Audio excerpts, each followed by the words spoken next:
Akhirnya diutuslah orang-orang yang cerdik, cendekiawan Quraisy pada waktu itu untuk diutus ke tempat-tempat perbatasan di mana di situ dilewati orang yang berangkat haji.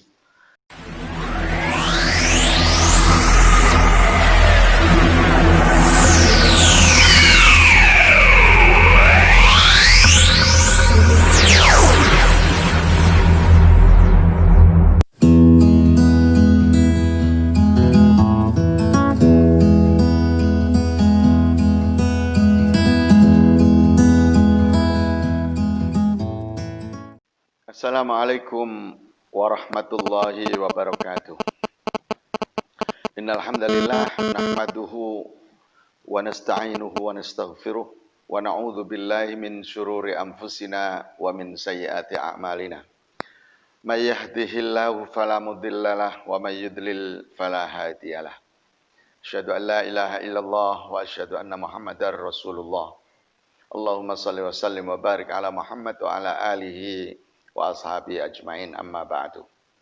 Setelah kita mendengarkan tentang sirah Nabi Shallallahu Alaihi Wasallam dan strategi dakwahnya dalam sembunyi-sembunyi atau dakwah sirriyah, dan ini berjalan selama 3 tahun, maka wahyu pun senantiasa turun, dan antara lain wahyu tersebut adalah firman Allah Subhanahu wa taala, wa anzir ashiratakal aqrabin. Dan berilah peringatan kepada keluargamu dan kepada kerabatmu.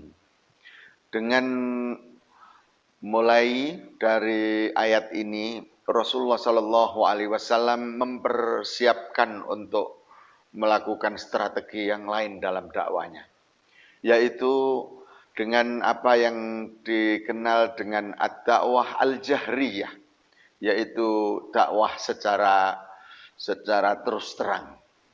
Maka Rasulullah Shallallahu Alaihi Wasallam mengumpulkan keluarganya dan kerabatnya, mengumpulkan mereka semuanya yang dari Bani Hashim, dipanggil oleh Rasulullah Sallallahu Alaihi Wasallam untuk berkumpul di sekitar Bukit Sofa. Dan di tempat itu Rasulullah Sallallahu Alaihi Wasallam menyampaikan yang bahasa Indonesianya adalah seperti ini, yang terjemahannya, setelah memuji Allah Subhanahu wa taala dan tidak mensekutukannya, dan kita minta pertolongan daripadanya, wa nasta'inuhu.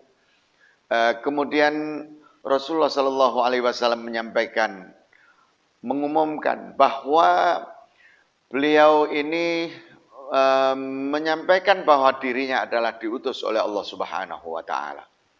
Diutus oleh Allah Subhanahu wa taala sebagai utusan, sebagai nabi, sebagai penutup para nabi-nabi yang pernah diutus oleh Allah Subhanahu wa taala sebelumnya. Ada Nabi Isa, ada Nabi Musa, dan seterusnya, yang penutupnya adalah diumumkan oleh Rasulullah sallallahu alaihi wasallam berdasarkan ayat ini, wa anzir ashirataka al-aqrabin. Bani Hashim berkumpul di dekat Sofa dan dikhutbahi oleh Rasulullah Sallallahu Alaihi Wasallam tadi, bahwasanya manusia itu akan mati, menyampaikan bahwa manusia itu akan mati, dan kematian ini seperti layaknya tidur, dan Allah akan membangkitkan juga setelah mati itu, selayaknya membangkitkan dari tidur. Dan nanti pada waktu kebangkitan nanti, seluruh perbuatan, seluruh amal dan usahanya akan dipertanggungjawabkan oleh Allah Subhanahu wa taala. Kemudian pada saat setelah Rasulullah menutup tausiahnya, menutup pernyataannya sebagai nabi, Abu Thalib yang sebagai pamannya mengatakan, syukur kita panjatkan kepada Tuhan, dan kita semuanya di sini adalah dari nenek moyang yang satu, yaitu Bani Hashim, yaitu dari keturunan Hashim.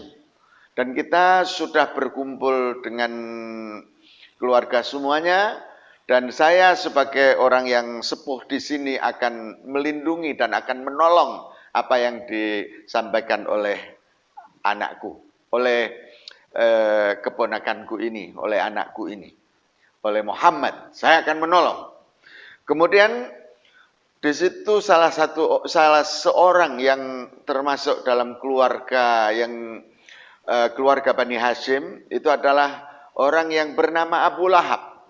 Abu Lahab ini mengatakan, sungguh ini adalah merupakan aib.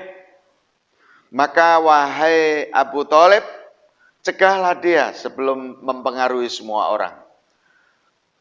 Akan tetapi Abu Thalib selalu mengkonfirmasi bahwa beliau ini akan menyampaikan atau memberikan pertolongan, memberikan bantuan kepada keponakannya tersebut.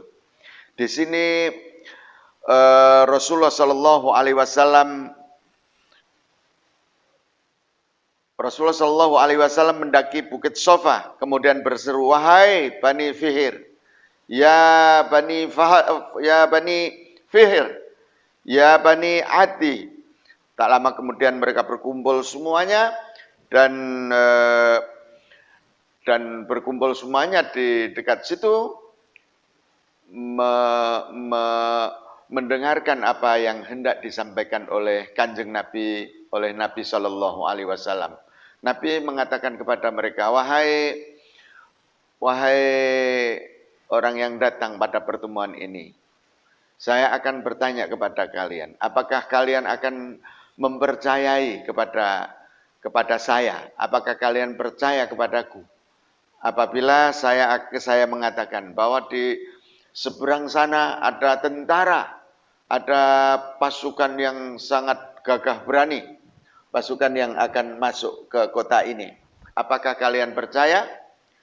Maka mereka pun menyatakan, orang-orang yang, bagaimana pendapat kalian kalau aku beritahukan bahwa ada sekelompok pasukan berkuda di balik gunung ini akan menyerang kalian, apa kalian akan percaya kepadaku?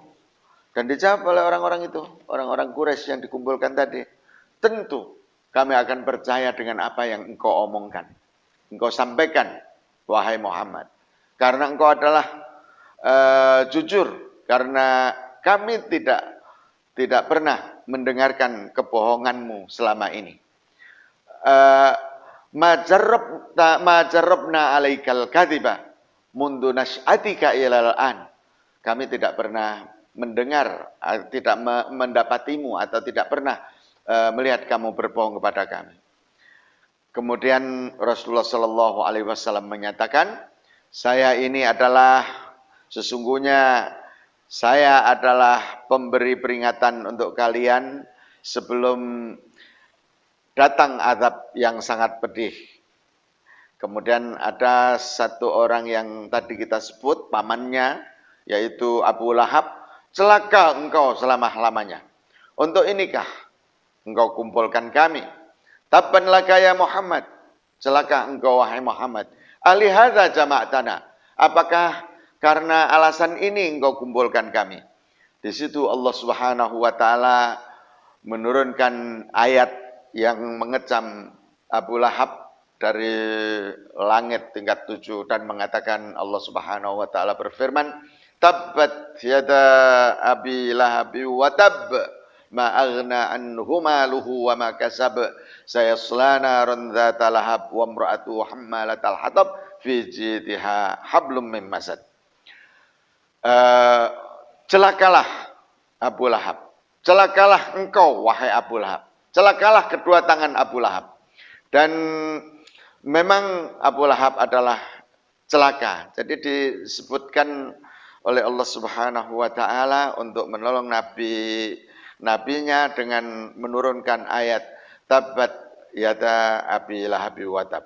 Kemudian turun lagi ayat-ayat yang lainnya setelah itu Rasulullah Shallallahu Alaihi Wasallam disuruh mempertegas lagi dakwahnya itu, diperintahkan oleh Allah untuk menegaskan lagi dakwah yang disampaikannya dengan mengatakan, dengan menurunkan firman-Nya, fasda bima tu'mar wa a'rid anil musyrikin, dan berterang-teranglah dari apa yang engkau diperintahkan untuknya. Wa'arid anil musyrikin, dan berpalinglah dari orang-orang musyrik. Rasulullah Shallallahu Alaihi Wasallam dalam dakwanya menerangkan kebobrokan, keonaran, serta dialog tentang ketidakadanya nilai yang disembah oleh orang-orang musyrik itu. Orang-orang musyrik menyembah, bahkan dalam riwayat dari Umar bin Khattab setelah masuk Islam dan setelah mengembangkan ajaran agama Islam, beliau satu ketika nangis terseduh-seduh, kemudian tertawa. Ketika ditanya, kenapa setelah nangis dan tertawa, ternyata beliau menceritakan apa yang terjadi pada zaman jahiliyah. Pada zaman jahiliyah itu lucu sekali, yaitu membuat roti. Kami membuat roti yang kami dijadikan patung Lata wal Uzza, Kemudian setelah itu Umar setelah ada kelaparan, setelah lapar, roti dan dalam kurung Tuhannya itu dimakan oleh Umar bin Khattab. Jadi perbuatan jahiliyah ini sangat lucu dan sangat tidak masuk akal, sangat tidak berdasarkan Rasulullah menerangkan hal-hal seperti ini, seperti kebobrokan moral diterangkan oleh Rasulullah Shallallahu Alaihi Wasallam, disampaikan tentang kebobrokan moral ini dengan innama bu'itsu liutammima makarimal akhlak. Aku diutus ini adalah lantaran untuk menyempurnakan kemuliaan budi pekerti. Dan Rasulullah Shallallahu Alaihi Wasallam setelah itu beliau menjelaskan siapa yang menyembah selain Allah Subhanahu wa taala, dia akan berada dalam kesesatan, dan seterusnya. Mendengar hal tersebut sangat jelas bahwa ini tidak boleh berlaku, ini tidak boleh terjadi, bahwa Rasulullah Shallallahu Alaihi Wasallam atau Muhammad menghina dan memperolokkan Tuhan yang kita sembah, memperolokkan apa tata kemasyarakatan yang sudah selama ini kita buat. Dan Rasulullah Shallallahu Alaihi Wasallam berhal mereka jelas membuat mereka terperangah penuh penolakan, tak ubahnya bagai kilat yang menyambar, kemudian melahirkan guntur dan getaran yang hebat di tengah-tengah mereka. Sikap mereka menunjukkan bahwa mereka memahami, mereka tahu apa yang disampaikan, misi yang diemban oleh Rasulullah Shallallahu Alaihi Wasallam, yaitu menghabisi atau menggugurkan semua penuhanan dan penyembahan yang selama ini telah mereka bangun, telah mereka percayai. Keimanan mereka kepada Rasul dan hari akhir berarti ketundukan mereka secara mutlak. Keimanan mereka kepada Allah dan hari akhir berarti secara mutlak mereka tunduk kepada Muhammad Sallallahu Alaihi Wasallam. Tidak ada pilihan lain di hadapan mereka, yaitu pupusnya harapan, yaitu berakhirnya harapan kemuliaan yang mereka bangun dengan imajinasi mereka akan tetapi tidak berarti apa-apa dan dihabiskan oleh Muhammad Sallallahu Alaihi Wasallam. Setelah eh, terjadi penolakan yang begitu hebat di tengah-tengah masyarakat, karena tentu saja tokoh-tokohnya itu nanti akan taat dan tunduk kepada Muhammad, akan mengikut apa yang diucapkan oleh Muhammad, dan mereka akan harus taat kepada Muhammad. Ini adalah sebagai kerugian besar. Mereka kemudian melakukan satu sering datang kepada pengasuhnya, yaitu paman beliau, kepada Abu Thalib, untuk meminta kepada beliau, karena mereka itu sungkan bahwa yang didatangi itu adalah orang yang sangat mulia dan memang tidak pernah dilihat dia berbohong. Akhirnya datanglah kepada pamannya meminta supaya mencegah anaknya dengan berbagai macam cara, dengan berbagai macam bujuk rayu. Satu dengan cara macam-macam, dengan cara mendatangkan satu orang yang gagah perkasa, mendatangkan satu orang yang ganteng, lebih ganteng daripada Muhammad, kemudian diberikan kepada Abu Thalib. Abu Thalib, mbok ini saja yang engkau pelihara, dan Muhammad serahkan kepada kami. Nah, tentu saja anak ditukar itu kan sangat lucu, sangat lucu. Jadi atu'tuni rajulan li'urabbiyahu wa ta'khudhu ibni litaktuluhu bi'sa ma tatlubun. Sungguh sangat aneh yang kamu minta ini. Atu'tuni rajulan li'urabbiyahu, apakah kamu memberikan kepada saya seorang laki-laki untuk kami pelihara, kami didik, kami besarkan, wa ta'khudhu ibni litaktuluhu, dan engkau ambil anakku untuk engkau bunuh. Sangat jelek sekali, dan tawaran-tawaran yang sangat banyak sekali. Setelah gagal, dan ini tantangan atau fase-fase penantangan ini sangat ini sekali. Nanti saya terangkan pada video yang berikutnya. Yang menjadi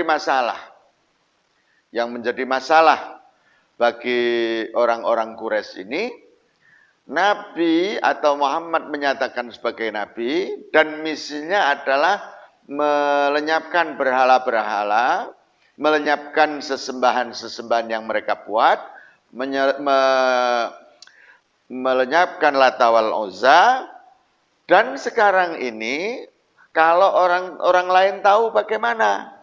Padahal orang pada waktu itu kan sudah datang semuanya ketika menyambut musim haji dari seluruh penjuru Arab, dari Yaman, dari Syria, dari Irak, dari daerah-daerah bulan sabit, yaitu daerah Palestina, Yordania, dan lain sebagainya. Mereka ini setiap tahun sudah melakukan ritual sebagaimana yang dilakukan oleh Ibrahim alaihissalam, dan mereka ini datang dengan permasalahan seperti itu. Akhirnya mereka merumuskan bagaimana cara mencegah bahwa ide-ide seperti itu, ide-ide seperti yang disampaikan oleh Muhammad ini, supaya tidak menyebar ke seluruh tanah Arab. Akhirnya diutuslah orang-orang yang cerdik, cendekiawan Quraisy pada waktu itu, untuk diutus ke tempat-tempat perbatasan, di mana di situ dilewati orang yang berangkat haji. Orang yang berangkat haji datang ke situ, kemudian sebelum datang mereka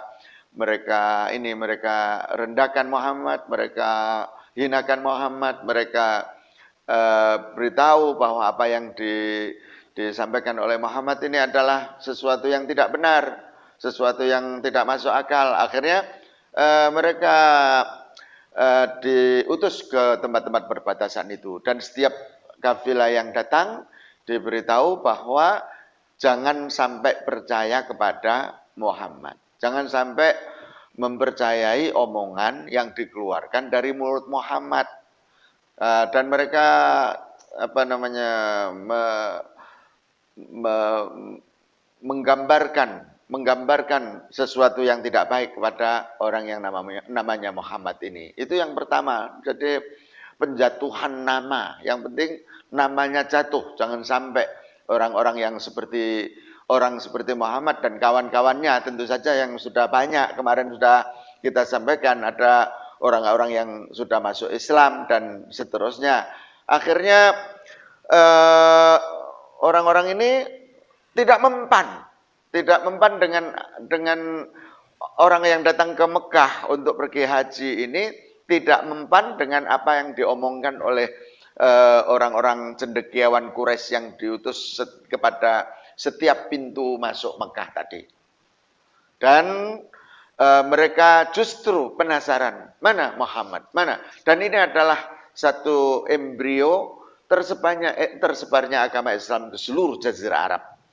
Kemudian itu yang pertama, target mereka adalah bagaimana menjatuhkan nama Muhammad, bagaimana mengolok-olok Muhammad, dan mereka bersepakat semuanya kepada para dalam musyawarahnya itu mereka sepakat bagaimana di rumah siapa namanya, di rumah Sa'ad bin Abi Waqqas sudah masuk Islam, di rumah seorang Quraisy, dan mereka bersepakat bahwa Muhammad ini harus dijatuhkan namanya, harus dicari bagaimana cara menjatuhkan Muhammad. Kemudian cara yang kedua adalah dengan cara membunuh Muhammad. Kalau di Jawa Tengah itu di tempat di sebelah selatan Semarang itu ada kawan yang bercerita bahwa targetnya orang yang tidak beriman di situ, targetnya orang Katolik di situ adalah bagaimana dengan istilah 3B. Yang satu dibunuh. Bagaimana Muhammad ini dibunuh? Makanya yang sempat membunuh itu sempat menyakiti Muhammad itu adalah Abu Jahal. Dan Abu Jahal ini memukul Muhammad dengan batu. Memukul Nabi Muhammad dengan batu. Kemudian tidak sampai mati, akan tetapi inilah yang menjadi titik masuknya Hamzah bin Abdul Muthalib masuk Islam. Akhirnya tidak terima si Hamzah, Sayyidina Hamzah ini, bahwa keponakannya itu disakiti sampai berdarah-darah oleh Abu Jahal. Nah, ini ada lagi Abu Jahal, oleh Abu Jahal. Abu Jahal memukul dengan batu dan targetnya adalah dibunuh Muhammad. Jangan sampai diteruskan. Kemudian yang ini menyebabkan masuk Islamnya Sayyidina Hamzah. Hamzah mengatakan, engkau bagaimana sampai menyakiti anak saudaraku ini, keponakanku ini? Kamu tahu bahwa saya ini sudah masuk ke dalam agamanya. Hal arafta annani ala dini. Kemudian dilawanlah si Abu Jahal tadi dengan dipukul dengan pukulan yang sama, dan terjadi duel pribadi di situ. Akhirnya Abu Jahal sudah tidak berani lagi untuk melakukan menyakiti kepada Muhammad Sallallahu Alaihi Wasallam. Bunuh, kemudian dibully tadi sudah pertama kita sampaikan, dihabisi itu apa yang disampaikan oleh Muhammad itu. Kemudian yang ketiga adalah bui. Kalau kita tangkap Muhammad, kita bui, kita masukkan penjara, kemudian yang ketiga buang Muhammad. Dan yang berhasil itu adalah satu, menyatakan Muhammad itu adalah dibully dengan bahwa Muhammad ini adalah tukang sihir, Muhammad ini adalah majnun, adalah orang yang gila, orang yang tidak waras. Akhirnya itu yang disebarkan kepada orang-orang Quraisy, masyarakat semuanya, bahwa orang yang membawa berita baru itu dari Allah Subhanahu wa taala itu dinyatakan sebagai tukang sihir. Oh, ini ada tukang sihir. Ini ada tukang apa namanya? Tukang bohong, lakadzibun.